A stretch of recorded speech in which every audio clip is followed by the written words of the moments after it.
姿态成功把张老师又说的崩溃了。而且我今天很意外，我觉得我们认为的是他很淳朴，然后很松弛，但其实他很清醒。所以我想到4个字，我都不知道是不是会太重。我觉得大智若愚，我觉得他是可以走很远的人。而他真的是一直之前就是托举，他明白托举其实在成就自己，因为这是一个团队合作的一个。但是他该出手的时候，他没有退缩啊！你看他最后，他都说出了85%，这么精确85%，对他的欣赏又多了一些。好，我们可以来下一个。Hello， 韵玲，老师们好。今天做成熟美丽的打扮，今天是成长之后的我，感觉这一身要做东方卫视跨年晚会了。那你自己总结一下啊，在5个人里，你觉得你的核心竞争力是什么？我觉得可能我不是每个课题都是做的最好的那一个，但我觉得我的竞争力就是我能把每个课题都完成，每个课题都比较平均的正常的一个发挥，我觉得可能就是稳吧。但是如果一直稳的话，很难在众多的未来的同行当中脱颖而出，可能永远都是那个平均数。想到了用你一下。是，所以这也是我在未来需要一直去探索的一个点。还有一个点就是找准自己的风格，然后沿着这条路往后走。其实实话说，现在我还没有完全知道我的风格到底是什么样的，然后我应该在未来。往哪个方向去具体的去深耕？但是我觉得没有关系，不用着急，就我可以在实践当中慢慢的去摸索。你工作已经有1年的时间了，对，也尝试过各种各样的节目，这回到8个课题也都做了尝试，还没有一个相对比较清晰的方向吗？我会知道我可能比较擅长的方向，但是我觉得擅长其实有的时候不代表说我会一直做这个方向。其实也是我想问苏慧老师的一个问题，就是关于我未来的一个具体的方向，就是老师们能不能给我一些比较具体的建议？这个我们待会儿说，是我们面试的。凡客为主。这是我来之前就特别想问的一个问题，有点着急，那一会儿再说。8个课题里边，你觉得你做的自我感觉最好的是哪一个？我觉得应该是最后一个课题吧。我觉得可能是因为到最后一个课题我已经不紧张了，前几个课题太紧绷，我太想要拿分了，所以我越用力，有的时候越想握得紧，它就越可能压力会更大。但是在最后一个课题的时候，我就会觉得我不要把它当成我要拿分，而是我要把它作为一个收尾，给这8个课题画上一个完美的句号。我也觉得你更适合综艺晚会，综艺跟晚会是2个领域，你要怎么样去选？这是一个艰难的一个选择。我可以斗药吗？我希望你能够在综艺里面找到你自己的一个常规的一个很棒的一个品牌节目，然后关键时刻能够像陈诚老师一样，就是在一个大的那种晚会的舞台上也能够看到你，这是我对你的最美好的一个想象。谢谢陆毅老师。我记得你第1次面试的时候说过，如果没拿到这个 offer， 你也是服气的。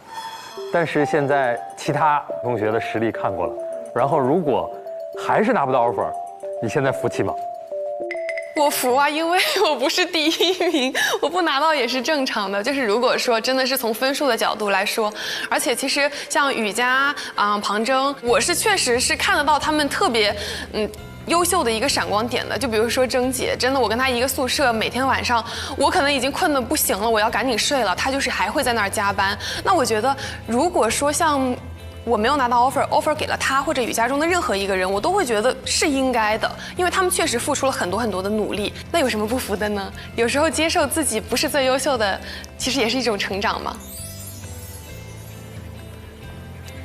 这姑娘未来的机会不会少的。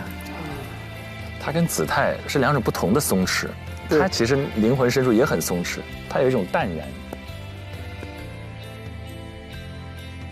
你找我复盘那次，然后你当时问我说，你觉得自己只会站在舞台上打扮得美美的，然后把自己该背的词儿都说出来。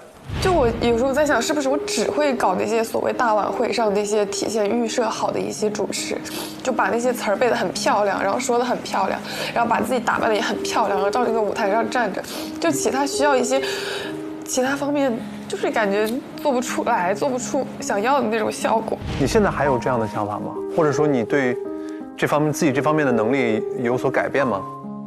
他不是，他访谈非常好。我现在其实对自己会更有自信一点点了。可能也是因为各位老师一直给了我很多非常正面的反馈，那个时候说出那个话，我就会怀疑自己，因为我是当下的想法是我是不是好像只能做主持人做的事儿，我干不了除了主持人之外的，比如说像策划呀、导演啊这种需要一个全局思维去干的事儿。但是我到今天，我依旧要承认我在这方面还是有点薄弱和欠缺的。但是我对于我自己未来这方面的一个更加的完善，我会有了更多的自信。而且。那句话，我现在要收回。我不是只能在舞台上漂漂亮亮的，我还可以在舞台上干得很好。多好，星星。那你觉得除了你之外啊，其他4个人，你觉得谁能拿到 offer？ 哦，感觉有个坑这个问题。没有坑，没有坑，没有坑，每个人都有这个问题。我觉得，庞征吧。Hello， 老师们好。这里会很冷啊。对啊，没事儿，我的心火热。请坐。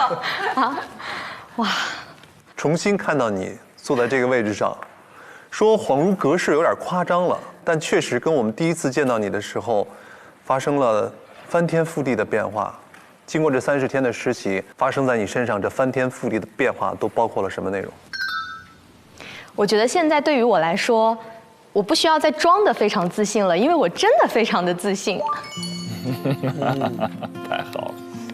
一开始我觉得自己是一个非常平凡的人，我觉得我只是众多的想要成为主持人，在学习播音主持这个专业，一个非常普通的学生。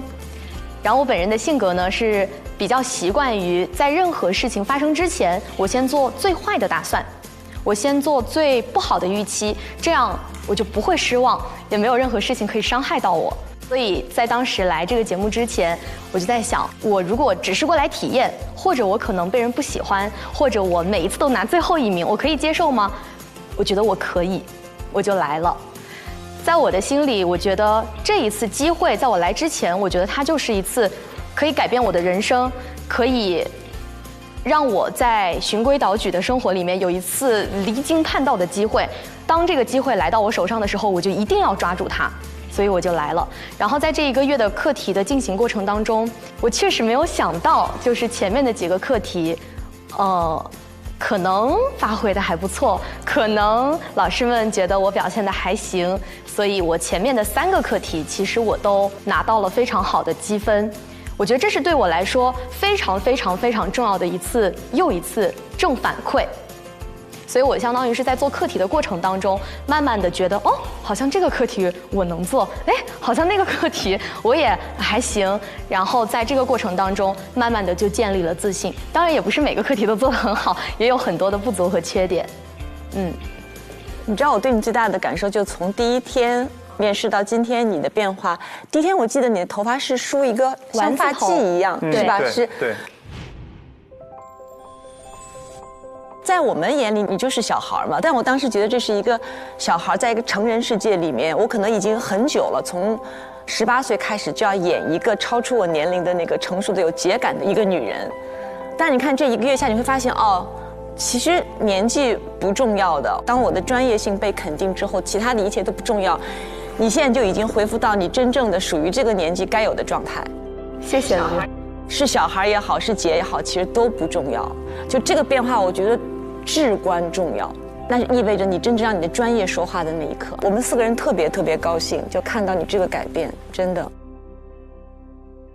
你第一次来面试的时候说，因为做直播带货主播太久了，3年，对吧？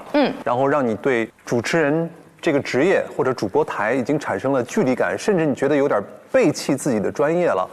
做带货主播和做新闻主持人其实是完全截然相反的2个赛道。我好像背叛了自己的梦想，然后好像走上了一条不是很正确的道路。而且这30天8个课题里面，你从来没有选择去做主播的挑战。你现在还有这种心理障碍吗？没有了。一点都没有了。没有了，完全没有了。我觉得可能一个人在没有真正在做一件事情之前，他就是会给自己去做很多的假设，然后我不行，我不能，我是不是可能做不到？但是做就完了。就是你不要在没有做一件事情之前，你先给自己设下了一道障碍，你先去做，做到被人阻止为止。能不能给我们讲一下你这整个实习过程当中最大的收获以及最大的遗憾？最大的收获，我觉得我好像收获了一个新的旁征。就这1个月对我来说像一场变形记。我整个人从内而外的，就是老师们也肉眼可见的，我确实更自信了。而且这个自信，我觉得它不是装的，它也不是1天2天的，是确确实实通过这1个月的时间，我没有想到会推翻我之前很多一些很浅薄的认知，然后包括我内心一些很脆弱的防线。然后我现在确实就是觉得我能行，我可以，好像我挺适合当主持人。我觉得这是我最大的收获。太适合了。遗憾的话，我觉得我这8个课题里面，其实我自己遗憾最大的是跟张春老师的深度访谈。这个课题它不是我一个人的课题，它是一个双人的合作。所以我觉得，在我去做这件事情的时候，我是不能够只看到自己，或者只考虑到自己，我还是要更多的去考虑到我的搭档。我觉得我是肩负着我们2个人共同的使命，我们要一起去完成这件事情。但是，最后其实并没有拿到一个很好的结果，没拿分儿。对，所以遗憾，他会特别遗憾啊。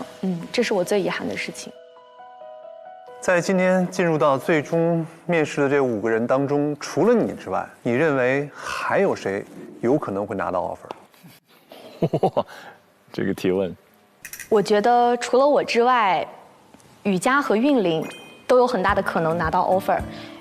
雨佳是我从第2个课题开始，我们当时4个人合作，那一次下来，我就觉得他是一个超能力者，他有非常大的能量，以及他有非常清楚的逻辑思维。我觉得我找到了8个实习生里面我最有默契的人。他们俩真是他们俩真好吧？真好。我觉得他是一个无论是在做自己的事情，还是在做别人的事情的时候，都会花120分的心思去认真对待的人。我觉得雨佳值得这个 offer。韵玲是我在这个节目里面交到最好的一个朋友，他在他自己热爱且擅长的领域，他做得非常的游刃有余。他在舞台上那种闪闪发光的样子，我觉得就是现在社会所需要的主持人的样子。那我挑个事儿啊，那你觉得为什么子泰就拿不到呢？诗文就拿不到呢？如果我把每个人都说一遍，这个问题是不是好像就没有意义了？回答的漂亮，聪明。你这个问题加分，好，我不问了啊，我不问了。谢谢臧老师，很真诚。对，离开这把椅子，你们的实习生活就真的正式结束了。你还有什么话想对我们4位代教老师说的？哎呀，我是觉得真的可能在我之后的人生里头，我也非常难再碰到真正还愿意把我们当学生，像鲁豫老师一样把我们当小孩儿。我觉得这是非常非常难得的一段时间。鲁豫老师有一句话，对我自己的影响非常深：直播限制了你，旁征你还有无限可能。我觉得这句话我会铭记一辈子。臧轩老师确实是让我对新闻主播这个整个的岗位和职业，以及在这个岗位上奋斗的人，有了更加鲜活色彩的认识。可能我们惯性思维觉得新闻主播他就是非常正经，一定要严肃的，但其实除此之外也是有血有肉的，也是非常鲜活灵动的。然后陈晨老师对于学生的关爱已经远超过了可能这个节目需要你去做到的一些事情。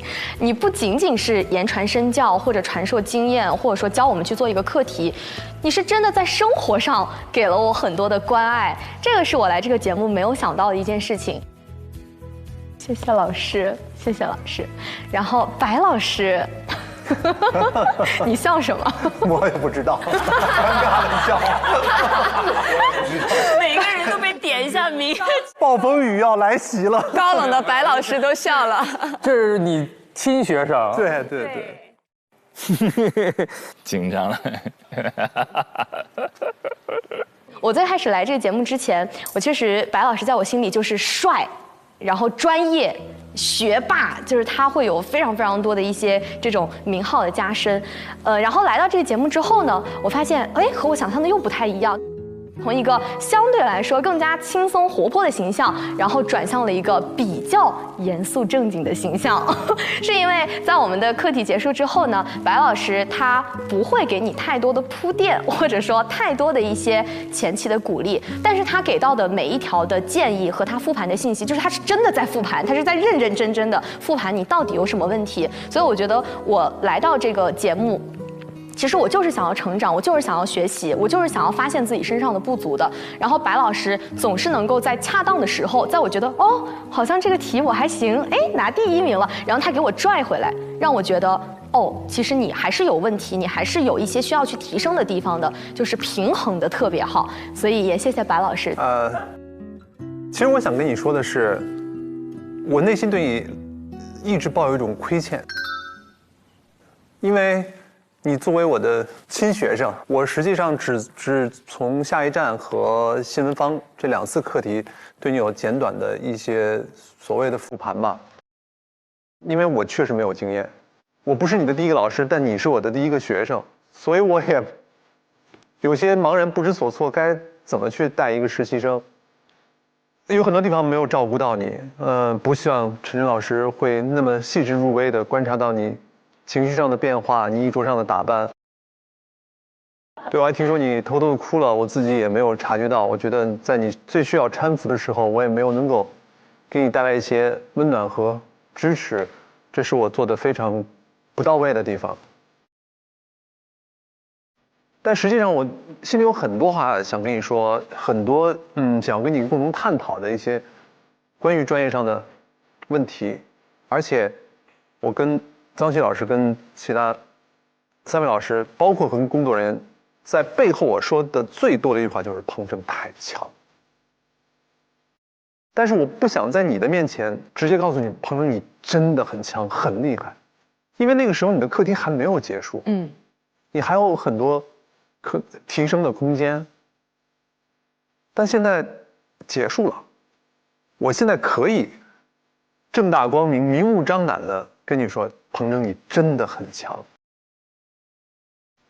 能够成为你的代教老师是我的骄傲。天哪！所以等到你的实习结束之后，我们私底下再深入的沟通交流一次，我真的有很多话还没跟你说。好。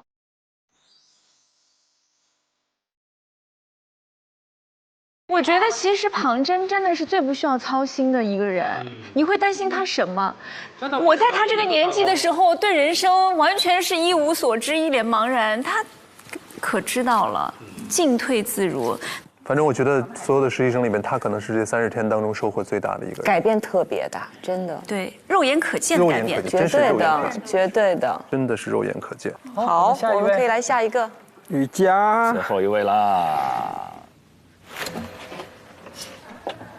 老师们好，老师们好，老师们好，请坐。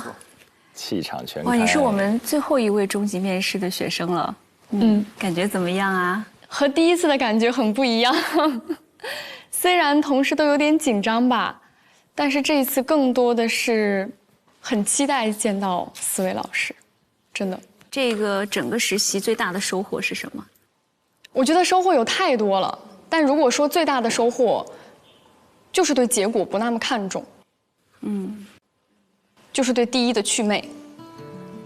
我会觉得，之前我第一次面试吧，我把自己捆绑得像一个很漂亮的花瓶，在当时我有很漂亮的简历，有很漂亮的过往，我想向老师们展示我最好的一面。我当时好像是一个没有办法被打碎的花瓶，但是到现在，我觉得打碎一点那又能如何呢？可能一个残缺的花瓶才值得被收藏啊。这次最大的收获就是我打碎了一点自己的碎片，然后我把那些瓷片收集起来，放到自己的行囊里，然后捧着这个可能看似有一点破碎的花瓶继续出发。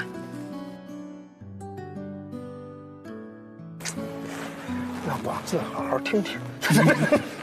是听第一名没有那么重要吗？对。广志的反应是，的确没那么重要了。广志的反应是，只有得了第1才能对第1去美，你没有资格。哎，你这一季下来对自己有新的认识吗？有没有发现自己新的优点有和不足？有，我觉得先说优点吧。我发现我和别人的合作，就无论是双人合作还是团队合作，我之前以为我是一个很强势的人，但是我这几个合作下来，我发现非常舒服，大家给我的反馈也是很好的。我之前可能无论是保研、学习，我都是单打独斗，我需要跟别人去比、去争。但是这一次在合作里面，我们虽然是既合作又竞争的关系，但是最后我把它更看向了一次合作，而且把它完成得很好。不足，我觉得是更多的认识到了自己的有限性吧，也知道了自己的节奏可能和别人的节奏是有所不同的，我需要去找到自己的节奏。就像条他去嘲笑学究说，你每天都在天上飞，但我可以随时找地方栖息下来。那可能他没有看到更广阔的世界，他以为学究就是在不断的飞翔。所以我觉得我来到 offer 的这一趟，我看到了自己身上的不足，看到了自己身上跟别人的差距，看到了自己的有限性。你觉得除了你之外，还有谁最有机会获得本期的 offer？ 我觉得有2个人吧。第一个人，我觉得是庞征，众望所归的庞征。因为在最后一个课题，我们2个一起合作的时候，我完全没有觉得我们2个在竞争，我完全觉得我们2个是互相握着对方的手，完成了最后的一个课题。我看到了在他身上我没有的东西，比如说他的稳重，他对于镜头的掌控感和把握感，以及他跟嘉宾沟通的时候会说出来一些我想都想不到的话，推进整个过程和流程。这个是我觉得我身上没有的。我也在他身上看到了很多我们2个共同的闪光点，他也让我看到了我自己身上的亮点。所以我觉得第一个人我一定会选庞征。然后第2个人，我想选1年后的自己。为什么是1年？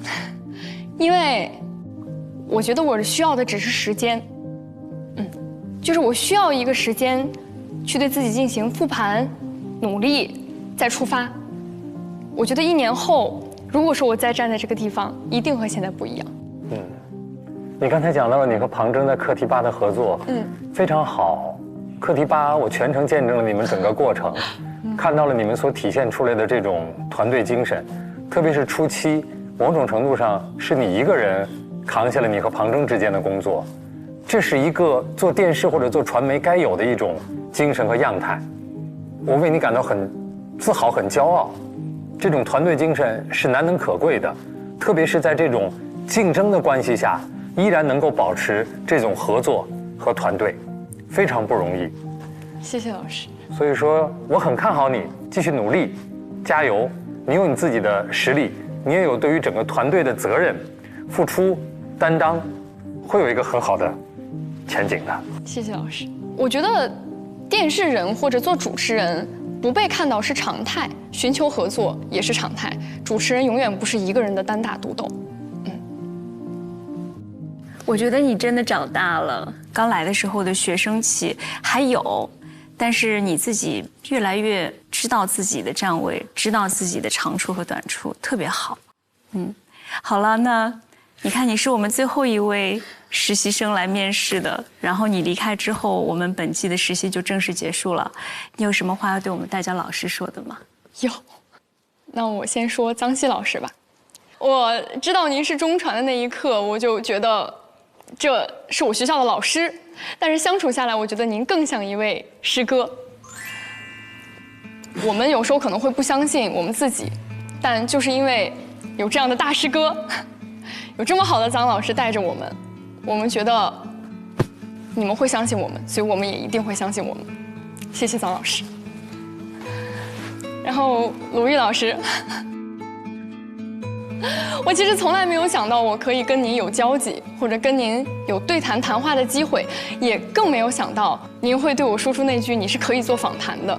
我觉得这种肯定对我来说是一种激励，更是一种爱吧。所以我希望我在将来的道路之中，还能够秉持这一份对专业的自信，对专业的理解，以及对所对谈人的真正的关心和关怀，去完成好每一次谈话，就和您一样。谢谢陆羽老师，谢谢。然后白老师，白老师是我很小就知道的一个偶像，也是这一次唯一看到我哭成那个样子的一位老师，把我吓傻了，你知道吗？他真的是哭到上气不接下气，就这种，我从来没见过有孩子哭成这样过，泣不成声。然后老师，您记不记得当时我在办公室里问了您一句话？我说，老师，我好像不知道自己该怎么做一位主持人了。然后当时白老师就跟我说：“你怎么不知道啊？你现在就是一名主持人。”我觉得在那一刻，这句话给了我太多的力量。我知道老师尝试了很多的职业，也尝试了很多的方向，最终找到了自己最喜欢也最适合的一个方向。所以我希望我将来也能和白老师一样，在自己所喜欢、热爱的地方闪闪发光。谢谢白老师。最后，晨晨姐，我想说，我爱你，真的。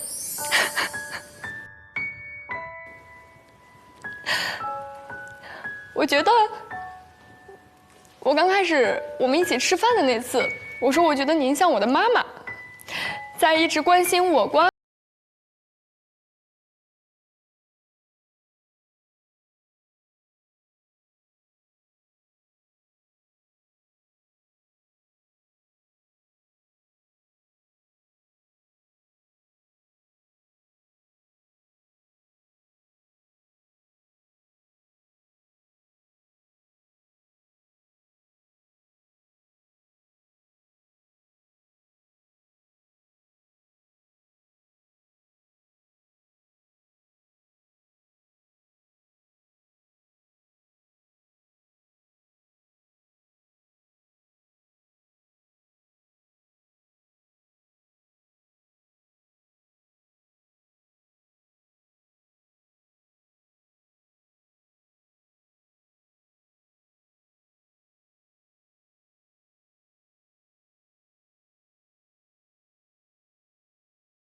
我出了这个门就断掉。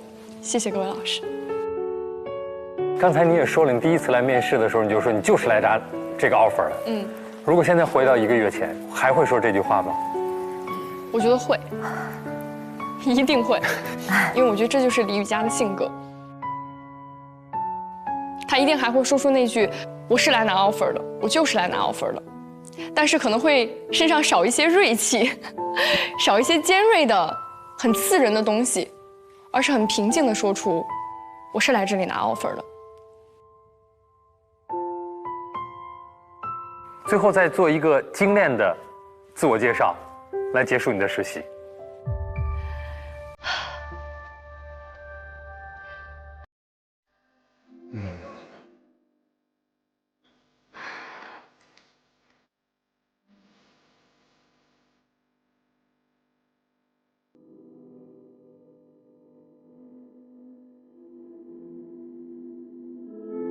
各位老师好，我叫李雨佳，是一个勇敢、自信、不服输也努力的女孩。大家好，我是张诗文，我会永远带着听，带着看，上路，在路上听到来自时代的、来自所有人的各种声音，并且把它讲出来，给大家听，让大家知晓听闻。我叫侯子泰，就读于中国传媒大学播音专业，今年上大4，有着明确的追求和目标的追梦的少年，还有过挺多的工作经历，也算是经验还比较丰富。希望未来能够多多再见到大家。对，各位老师们，大家好，我叫庞铮，庞大的庞，铮铮铁骨的铮。一开始来到这个节目的时候，我可能不是那么的自信，但是经过了这1个月锤炼以及老师们的教导，我觉得现在我可以说，我现在已经更加的有自信，且我非常的笃定，我未来想从事的行业是什么。希望未来有一天，我也可以和老师们骄傲地说出来，我是主持人庞铮。各位老师好，我叫王韵玲，我是一个很好的主持人。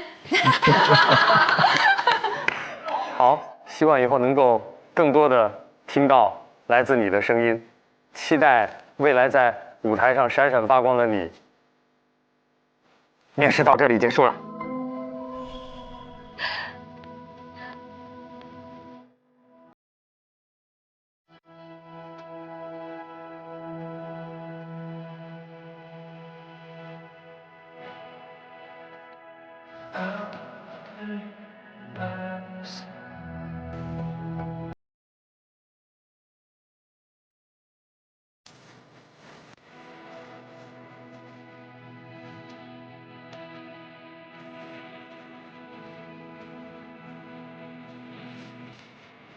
老师们再见。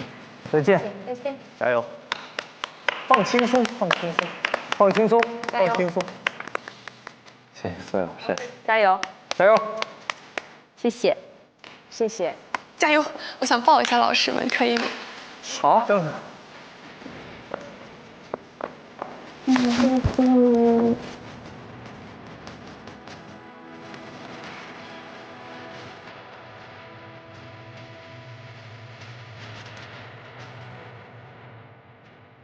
加油！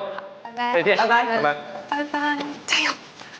在我走出这扇门之后，可能关掉了摄像机，我还能跟各位老师打电话吗？当然可以啊。那我们拉钩。没问题，又不会换号，还会骗你不说。谢谢各位，加油！想跟各位老师拥抱。谢谢老师。谢谢老师。谢谢师哥。加油！加油！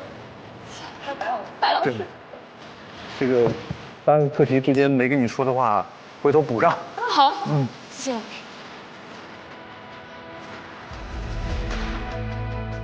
谢谢老师。再见，加油，拜拜，拜拜，拜拜，拜拜，拜拜。老师们再见，拜拜。